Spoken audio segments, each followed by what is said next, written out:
everybody! For today's video, kay mga tumig kailangan anang oras sa mga inday. Mga tumig kailangan anang kay mag-team building uban ang mga G-Pag. So, muna dahil, padalong namin, nagikan dahil ko gusamis anak. So, padalong pa akong tanggo, wala pa ko nag-ilis anak dahil. So, wala na ako siya napakita di ari no, kay sa TikTok na ko siya na ma-post ang ako ang Get Ready With Me. So, muna to dahil, na anami sasakyan na anang oras sa dahil. Perti na diyong lingawa anak dahil, as in, wala pa minaabos sa amuang adtuan, pero perti na namong lingawa, perti ng pagawa sa mga tingog kinatawa kay perting dagkuan sa mga tingog yun.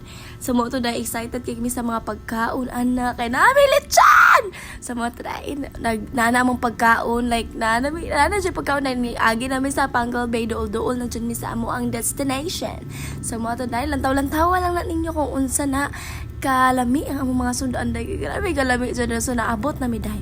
So naabot na gid mi sa among destination day. So dili na ni first time na ako nga ani sa kailangan kita galanaw ta day, tagalanaw kayo tang dako.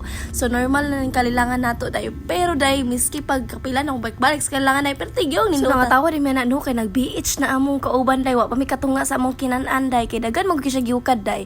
Tas gignan ako siya, "Hoy Kurt, daghan na po kini mo gihukad. Uy, sayang kay ang pagkaon." Dalaan na lang na ipakaon si mong iro. Sumotog, ingnan ako siya daya siya. Naado ko yung point. Sumotog, nagkuha siya silupin day. Kaya mag-biit siya kay ihatag lagi daw niya siyang iro day. Nagisaway-saway man na mo siya anak day. Sumotog, na-hurt daw siya. So, dili din akong clip no. Nangayo or ako ani sa ako ang kauban sa G-Pag nga video day. Well, ga TikTok may ganon. So, anang mga orasa day. Kinamanan ako nakaligo na ko anak day. So, ga video lang sa ako. Misang wala pa ko nahubog day. Kinaiinom mi anak nga. Dinapertin na gana sa mong giinom nga club jud day. Like, grabe jud kanino. In akong gipasuyar untang ako ang kwan pero hunas na day pag uman ako giinom day. Perti na gyud hunasa kay perti na po na akong hubugalan. Tawag ko ba ako naong rawag gyud damao. So mo to day nakadive ang babae sa wala sa oras. O nakadive siya kay perti na lagi hubuga. O mo na yang buhat o lantawa ra na ako makakauban o.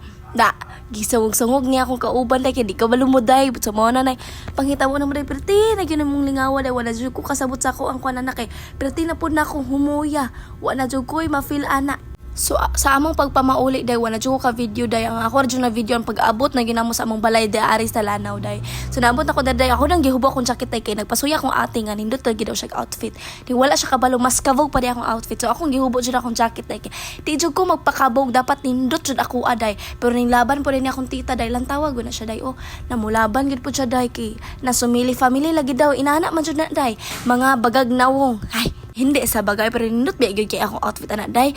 Ya, pag abot na mo day abi na akong mahuwasan nako sa akong kahubog di ato sa kalilangan. Hindi man di ay masamutan pa day ko ato day. Kay birthday man na niya day o kana day birthday na niya day so 20 naman siya adult thing na lagi daw. So muuto day nag-inom na pon may tiwas kabalo mo day perti na akong ingon nila nga di lagi ko mo inom kay hubog kay ko gani ha. Hindi gid sila magpatuo day dili gid pwede nga di jud mo inom kay panagsara lagi daw kay may makalaag na sa balay o di ba panagsara na kay makalaag sa balay kay permi na magpundog tangkop ganon. Perti na ako igwa ng mga orasan no muuto nagsabot na mi day kay na mo apil naman sa among inom ang barkada sa ko ang igagaw day. Kadula mo gud niya tong taas ang kamot ug ubos ang mapilde maoy mo inom motong gasabot na mi day gasabot na mi ana nga moubos mi basta mo blink akong igagaw tapos mo taas mi og mo dili siya mo blink mo to day nagsabot mi ana ha maayo kay mo sabot unya kay mabugo-bugo pa niya akong pamilya nagsabot na gani dili gyud matumong ang ilahang mga kamot. Sumutong sila gay maigo sa kuan ilim nun. Mo nang sila mo yung una nahubog kaysa among mga dapat maimnon. So day naabot apon mi sa time day nga inig mo inom na akong titay mambukwak na gyud siya day lantawa na yang nauberti na gyud niya hubuga day. Actually day dili gyud mi manginginom pamilya hap mo inom ra gyud mi naay okasyon. Unya lantawa na ni siya kay dili man gyud siya mo inom pero nakainom man gyud siya kay bugo-bugo man gyud siya. So mo gihatod na siya sa akong igagaw sa kwarto sa akong lula no kay dito siya motapat sa akong lula. So ako po dito day kay ultimo pag video day di na ako matarong day hubog na po day ko na. So bye bye.